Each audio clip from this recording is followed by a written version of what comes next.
Good morning, tropa! Day 38 na ng ating content, mga tropa, para mabawi yung ating ginasto sa pagbili ng fat bike worth 14,000 pesos. So as of today, mga tropa, nakatipid na tayo ng 3,420 pesos at meron na lang tayong 117 days para matapos yung content natin. Tara, ngayong araw, pasok na naman tayo sa trabaho. Ganda ng panahon, hindi masyado mainit. Pasok tayo sa schedule ng second shift. Tara, samahan niyo ako. Let's go! Let's go! Uy, sarap po. Ang sarap ng pinya. So wala pang balat. Ibig sabihin, hindi pa nababalatan. Mahirap dalhin yan. Sarap sana kung ano na, nice slice na, no? Aray ka! So itong dinadaanan natin, parte na to ng San Isidro. So tinan nyo yung ano, puro graba na.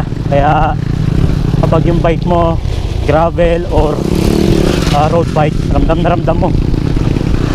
Pero kung siguro ang gamit mo dito is mountain bike, hindi masyado kasi may shock yun eh. Ito wala kasing shock ng gamit natin. Kaya hanggang utak ramdam ko yung lubak. Ang sarap pag bike niya yung tropa, makulimlim. Time check, mag-aalauna pa lang. So umalis tayo sa bahay 12:30 para may pahinga tayong 30 minutes pagdating natin sa trabaho. Punas ng pawis, picture, di ba? Pero kung tutusin, kaya ng isang oras. Kaya lang, pag isasakto natin, pawis na pawis tayo nun. Masarap pag-bike, ang hangin. Yun lang, may truck, laki oh. Makakaliwa na tayo dito. Okay. Marami tayong nakasabay kanina, mga estudyante. Papasok ng pamantasan ng Kabuyaw. So, nandun yung pamantasan ng Kabuyaw dito sa right side. Pero tayo, dito tayo. Labas tayo ng San Isidro. Nakatipid na tayo ng 3,420 pesos. Wow, imagine, 3,000 na yun. Hindi mo na mapupulot sa kalsada yun, mga tropa. So inaipon natin na yun. Yun yung mga hindi natin na gastos na kung magmumotor tayo. Grabe. Grabe talaga. Kukunin natin yung sa sahod natin sa trabaho. Kaya wala talaga matitira para sa pamilya natin, di ba? At the same time, syempre exercise araw-araw. Kaya alam, itong nakaraang linggo, dami naging problema. Platan tayo, nagkasakit tayo. Kaya yung katawan ko ngayon parang nag-a-adjust pa. Nakaraan, lakas-lakas ko na eh. Hindi na ako hinihingal eh. Ngayon, hinahinay lang tayo muna. Lakas ng hangin, pakontra tayo sa hangin, kaya medyo pinipigilan yung momentum natin. Ano, naririnig nyo siguro ngayon sa audio yung hampas ng hangin. Ano, papagas oh. Ako walang gas, wag lang mapaplatan. Pero ready na tayo, kahit maplatan pa tayo. Meron na akong dala dito interior. Tapos bago na yung gulong natin sa likod. Dalawang butas na kasi yung gulong natin. Tapos may wakwak na. Pinalitan ko na. Okay. Sarap. Tingnan nyo, ang lasa.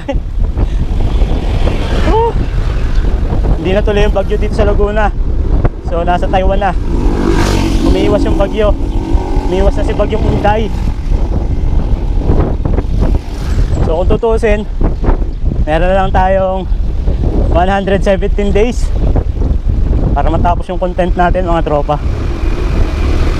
After nun, pwede ko na sigurong ibenta si Taba. Kasi si Taba, mabigat si Taba eh. Hindi ko siya pwedeng gamitin araw-araw pagpasok ng trabaho. So siguro pag nabenta ko si Taba, kukuha uli ako ng bike. It's either mountain bike or isa pa uling gravel bike. Okay, ito na tayo. Patagos na tayo ng San Isidro. Sana laging ganito, kulimlim, hindi mainit. Sarap mag-bike. Huwag nyo kakalimutan yung tubig nyo ha. Kailangan lagi kayo may tubig.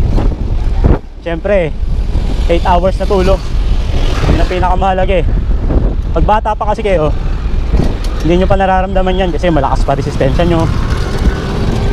Pero once na nagkakaedad na, doon na natin marirealize yung kahalagahan ng 8 hours na tulog. Kasi pag 8 hours yung tulog mo, recharge ka talaga. Yung katawan mo ready na. Ready na sa kahit anong pagsubok.